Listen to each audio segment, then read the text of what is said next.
Руско-турската война, разбира се, носи освобождение. Разбира се, тя си има своето огромно значение за раждането въобще на българска държава. Но, нека да кажем следното.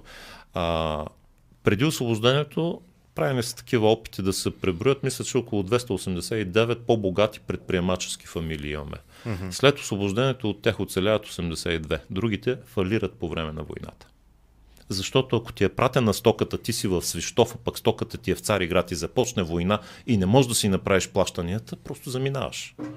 Стара Загора знаем каква е съдбата й. Разорена е в хода на войната. Знаем, че единният български пазар, Мизия, Тракия, Македония, се просто разкъсва в резултат на териториалното разделение, което е факт при образуването на княжество България.